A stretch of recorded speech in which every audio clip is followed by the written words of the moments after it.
ओम शांति। हम मनन कर रहे हैं भ्राता निर्भय भाई जी के व्यवहारिक जीवन के अनुभवों का। भ्राता निर्भय भाई जी ने अपने जीवन में जो योग अपनाया, उस योग के व्यवहारिक अनुभव के बारे में भाई जी कहते हैं योग के दो पहलू हैं, मनन चिंतन और एकाग्रता। सारे संकल्पों को समेटकर निराकार परम पिता परमात्मा के स्टार जैसे ज्योतिर्बिंदु रूप पर मन को एकाग्र करना, परमात्मा के एक एक गुण पर मनन चिंतन करना और अपने को उसी शांति के सागर पिता की संतान समझकर उस सागर पिता से भरपूर शांति का अनुभव करना। शांति प्रेम में परिवर्तित हो जाती है। धीरे धीरे प्रेम जो एक भावना है, उसके द्वारा उस प्रेम के सागर पिता में समा जाइए और स्वयं प्रेम के स्वरूप बन जाइए। जब हम बाबा से वार्तालाप आरंभ करते हैं, तब हमारा वो वार्तालाप ही भिन्न भिन्न स्तर का होता है। ईश्वरीय ज्ञान योग से हम अपने में क्या परिवर्तन करना चाहते हैं, उसके आधार पर हम ईश्वरीय जीवन, ज्ञानी जीवन अपनाते हैं। हमारे परिवर्तन का स्तर भी हमने ईश्वरीय ज्ञान को कितना समझा है, उस पर निर्भर करता है। परंतु धीरे धीरे जैसे जैसे पिता परमात्मा के साथ, शिक्षक और सखा के साथ हमें संबंधों की अनुभूति होने लगती है, वैसे वैसे हम उसके साथ अपने नित्य जीवन का, विशेष तौर पर सेवा के विषय में वार्तालाप, लेन देन करना शुरू करते हैं।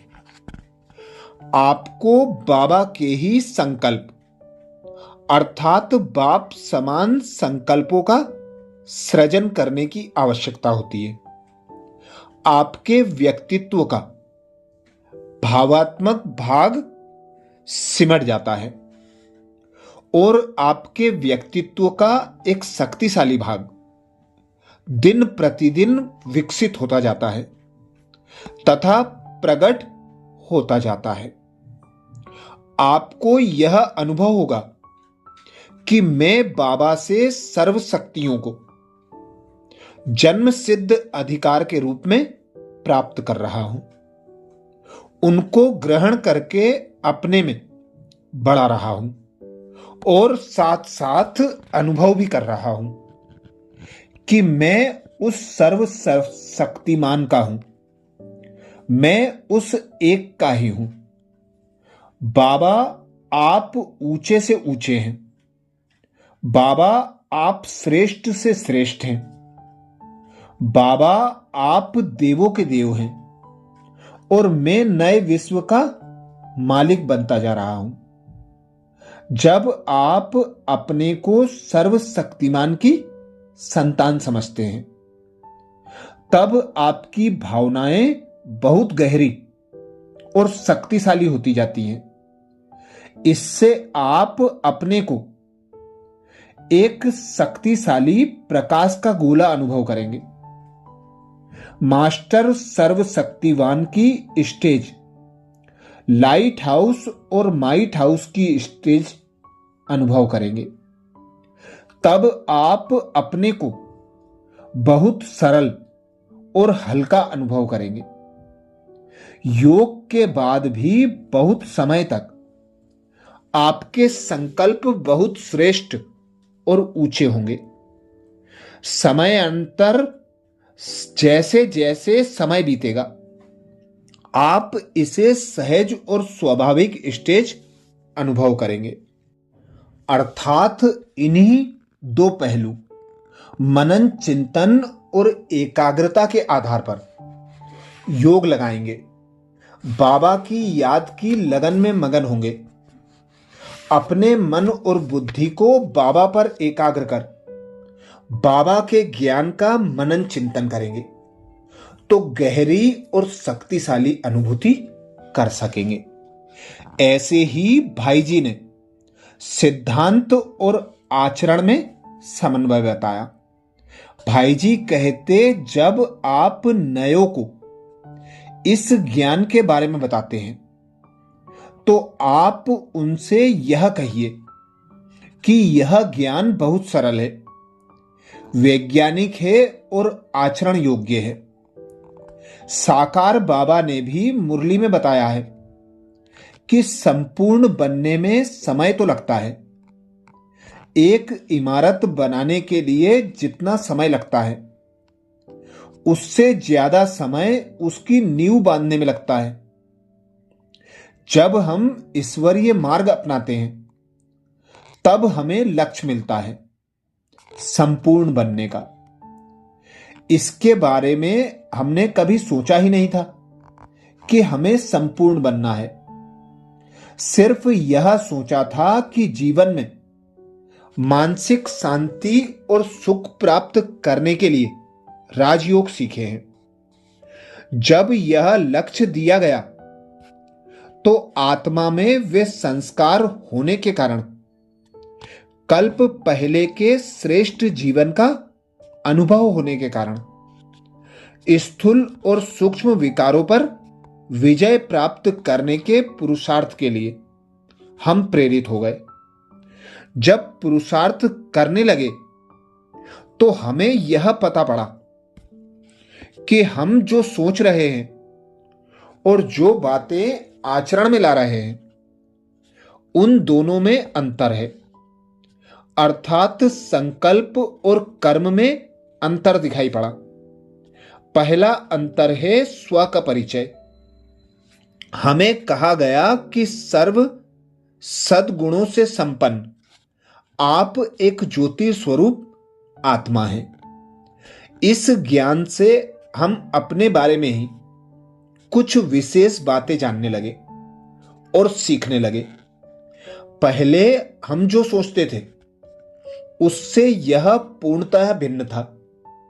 हरेक को यह विचार अच्छा लगता है कि मैं एक शांत स्वरूप आत्मा हूं, मैं प्रेम स्वरूप शक्ति स्वरूप आत्मा हूं।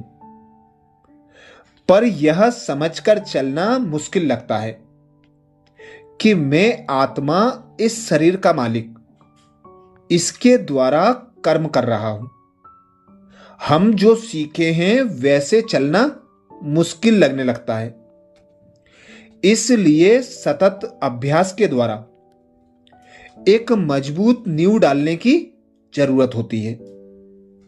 धीरे धीरे हम जागृत होने लगते हैं और यह जागृति नींव और इमारत को मजबूत बनाने में पुल का कार्य करती है। ज्ञान की नई पॉइंट को जब तक हम पूर्णतः अर्थात दिल से स्वीकार नहीं करते तब तक उनको जीवन में प्रैक्टिकल नहीं ला सकते।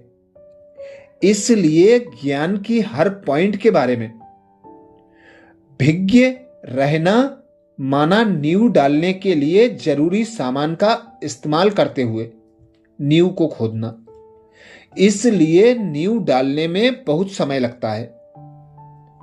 हमारा ब्राह परिवर्तन जल्दी हो जाता है, जैसे हमारे वस्त्र, भाषा, बेज आदि, लेकिन अंतर में संघर्ष चलता रहता है। आपको अंदर की सफाई के लिए बहुत समय देना पड़ेगा और बहुत मेहनत करनी पड़ेगी। इसीलिए बाबा कहता है, देह तथा देह के संबंधों से खुद को न्यारा कर लो। एक मुझ पिता निराकार परमात्मा से सर्व प्राप्तियों की अनुभूति करो। सर्व संबंधों का अनुभव करो तो स्वतः और सहज न्यारापन, प्यारापन, योग युक्त स्थिति का अनुभव कर सकेंगे। अच्छा, ये विशेष भाई जी के व्यवहारिक अनुभव हम ज्ञान मंजूषा पुस्तक से मनन कर रहे हैं। ऐसे ही और अनेक भ्राता निर्भय भाई जी के जीवन के व्यवहारिक अनुभवों का मनन करने के लिए बाबा के चैनल को सब्सक्राइब करें। वीडियो को सभी बीके भाई बहनों को शेयर करने की सेवा जरूर करें। ओम शांति।